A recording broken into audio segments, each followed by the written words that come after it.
Hello, नमस्कार साथियों। कैसे हो आप? आशा करता हूँ बहुत अच्छे होंगे। स्वागत है आपका उन्नत क्लासेस बाय डीएस में। आपको जैसे कि आपको पता है कि अपन पहले जो सीरीज पढ़ रहे थे हमने एनसीईआरटी कंप्लीट कर ली। आज हम एक नया विषय लेकर आएंगे आपके सामने जो आपकी शिक्षक भर्ती परीक्षाओं के लिए सबसे ज्यादा उपयोगी है। भले ही वो राजस्थान की हो या केंद्र की हो। सभी शिक्षक भर्ती परीक्षाओं के लिए एक इम्पोर्टेंट अपनी अहम भूमिका रखने वाला सब्जेक्ट जिसके बारे में अपन बात करें। तो बच्चों किसके बारे में बात करेंगे अपन? अपन बात करने वाले आज किसकी करोगे बच्चों? साइकोलॉजी की।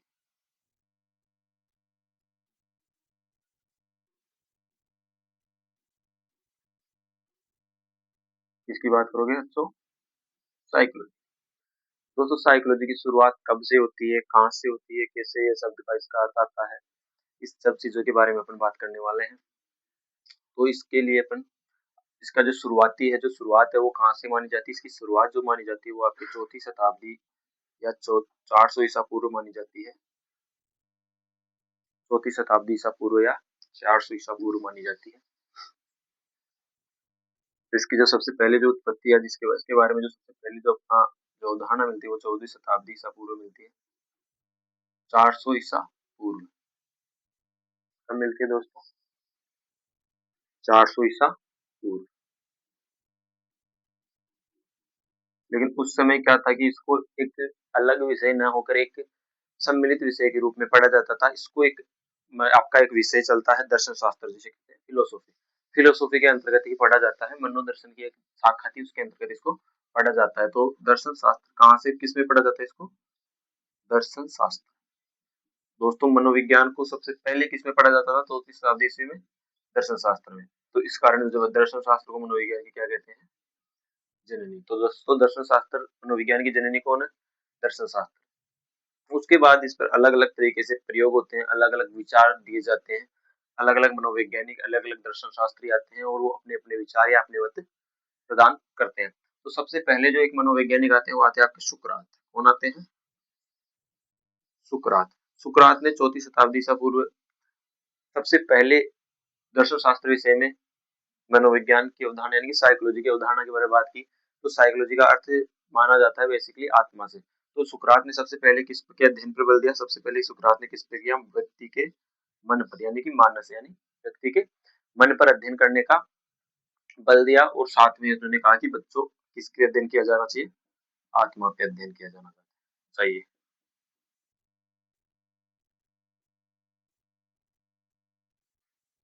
दो चीजों पे बात का अध्ययन करने की बात कही किसने कही? सुकरात ने। कब कही?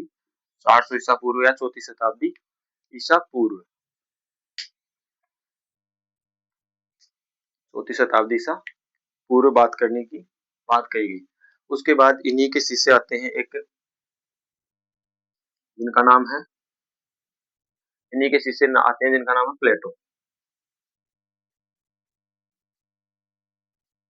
प्लेटो आते हैं और प्लेटो किसके बारे में बात करते हैं? प्लेटो ने अपनी एक पुस्तक लिखी जिसका नाम है रिपब्लिक। कौन सी पुस्तक लिखी प्लेटो ने? रिपब्लिक।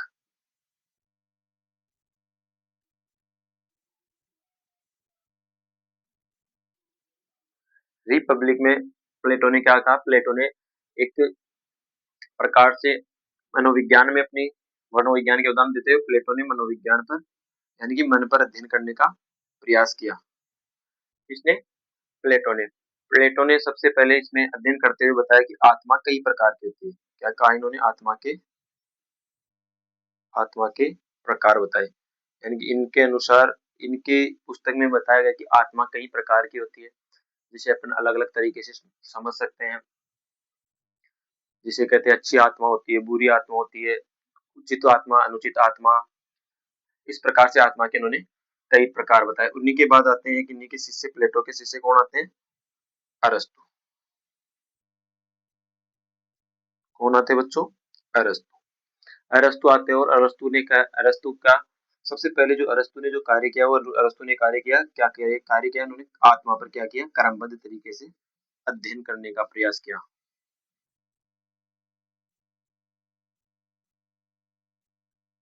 क्रमबद्ध अध्ययन। आत्मा पर क्या किया? क्रमबद्ध अध्ययन। किसने किया?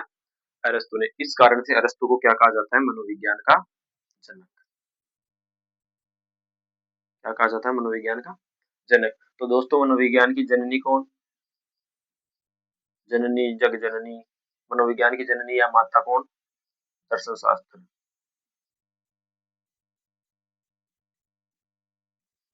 दर्शन शास्त्र मनोविज्ञान की जननी। और इसके जनक, किसके जनक? दर्शन शास्त्र के नहीं, मनोविज्ञान के जनक अरस्तु।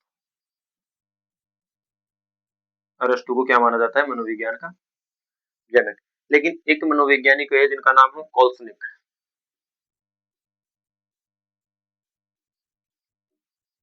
एकमात्र मनोवैज्ञानिक जो किसको जनक मानते हैं? प्लेटो को। तो इसके अनुसार मनोविज्ञान के जनक कौन है? प्लेटो। तो दोस्तों मनोविज्ञान की जननी कौन? दर्शन शास्त्र। दर्शन शास्त्र विषय के उपविषय के अंतर्गत अपन एक मनोदर्शन की शाखा के अंतर्गत मनोविज्ञान के बारे में पहले अध्ययन करते थे 400 ईसा पूर्व या चौथी शताब्दी ईस्वी में।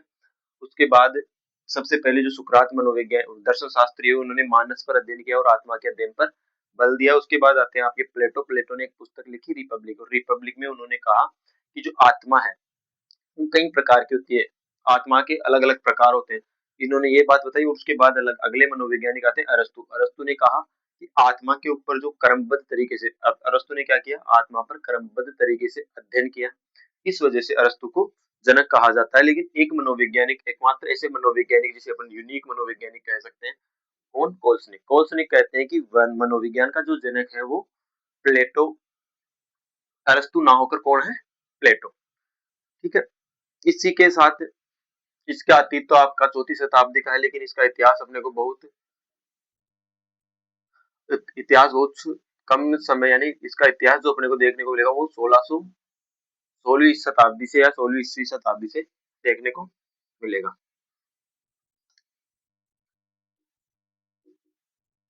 16वीं शताब्दी से। तो मनोविज्ञान की चर्चा करते हुए अपन ने देखा कि दर्शन शास्त्र से इसकी जननी कौन है? दर्शन शास्त्र। इसके जनक कौन है? अरस्तु। और लेकिन एक मनोवैज्ञानिक है कौन? कोल्सनिक। कोल्सनिक किसे मानते जनक? प्लेटो को।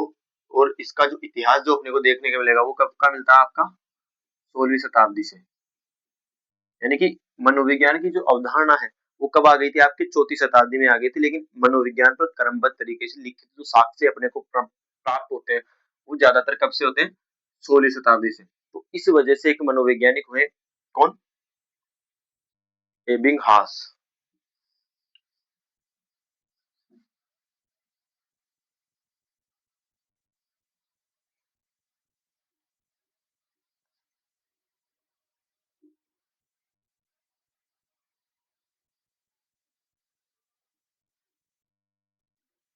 एक मनोवैज्ञानिक होते हैं कौन? एबिंगहास।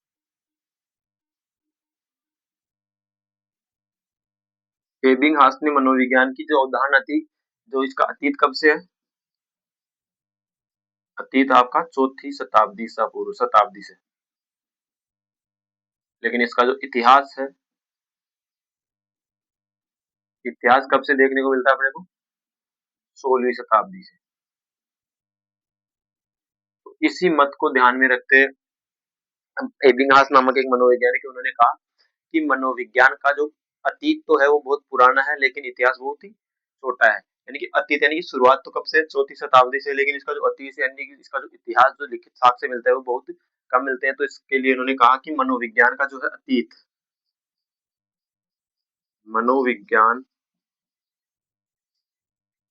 का अतीत तो बहुत पुराना है, जबकि इतिहास इतिहास बहुत छोटा। ये परिभाषा किसने दी? एबिंगहास ने। कि मनोविज्ञान का इतिहास तो, यानी कि मनोविज्ञान का अतीत तो बहुत पुराना है, जबकि इसका इतिहास बहुत छोटा है। ठीक है, यहाँ तक अपन ने बात की। अब उसके बाद अपन आगे चलते हैं। इसके बाद जो शब्द है मनोविज्ञान, कौन सा शब्द?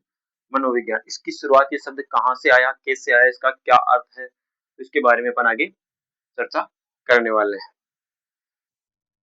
क्या कहा एबिंगहास ने? एबिंगहास ने कहा कि मनोविज्ञान का अतीत तो बहुत पुराना है, लेकिन इतिहास बहुत छोटा है। किसने कहा? एबिंगहास ने। एबिंगहास ने कहा। उसके बाद एक मनोवैज्ञानिक आते हैं, यानी कि सबसे पहले शब्द क्या है इसका? साइकोलॉजी का हिंदी अर्थ क्या होता है? मनोविज्ञान। अब दोस्तों बात करते हैं मनोविज्ञान शब्द की। मनोविज्ञान शब्द का सबसे पहले प्रयोग किसने किया? मनोविज्ञान शब्द का सबसे पहले प्रयोग करने वाले एक मनोवैज्ञानिक है। कौन? रुडोल्फ गोइक्ले या गोइकिल।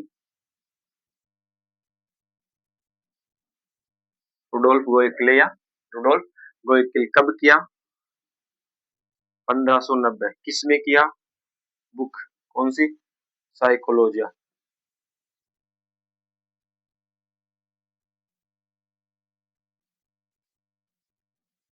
साइकोलॉजिया।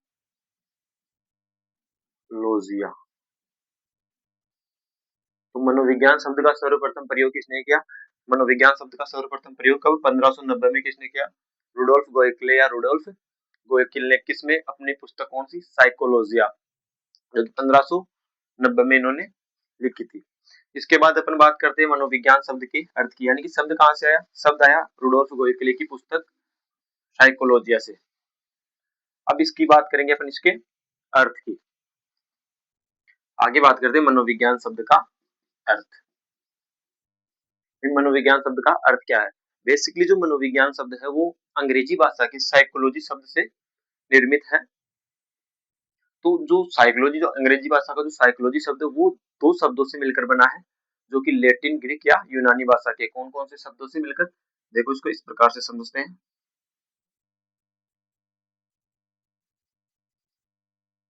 साइकोलॉजी दो शब्दों से मिलकर बना है। कौन से शब्दों से मिलकर बना बच्चों?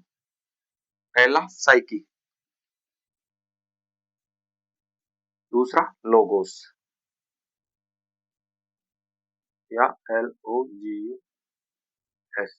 ये कौन सी भाषा के शब्द हैं? ग्रीक, यूनानी और लैटिन। दोस्तों अगर तीनों शब्द बेसिकली आते नहीं है, तीनों भाई किस भाषा का शब्द है, इसमें तीनों आते नहीं ऑप्शन में। अगर फिर भी अगर ऑप्शन में तीनों आते हैं तो आपको सबसे पहला जो फर्स्ट मोस्ट इंपोर्टेंट जो आपका है वो ग्रीक शब्द का लेना, जहाँ पे साइकी शब्द का अर्थ होता है आत्मा। साइकी शब्द का अर्थ क्या होता है? आत्मा। और लोगोस का अर्थ होता है अध्ययन या विज्ञान।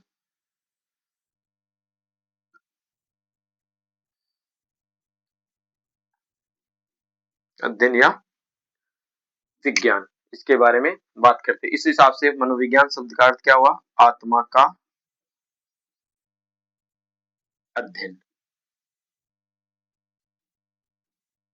क्या होता है मनोविज्ञान शब्द का अर्थ? आत्मा का अध्ययन। कौन कौन से शब्दों से मिलकर बना है? साइकी प्लस लोगस, जहाँ साइकी का अर्थ है आत्मा और लोगस का अर्थ है अध्ययन करना।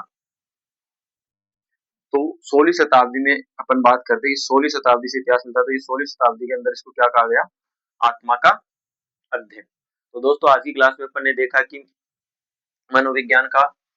मनोविज्ञान की सामान्य परिचय की बात की अपन ने। सबसे पहले अपन ने बात की कि मनोविज्ञान की जननी, यानी कहाँ से ये शब्द विषय आया है। तो ये विषय आया था आपके दर्शन शास्त्र से।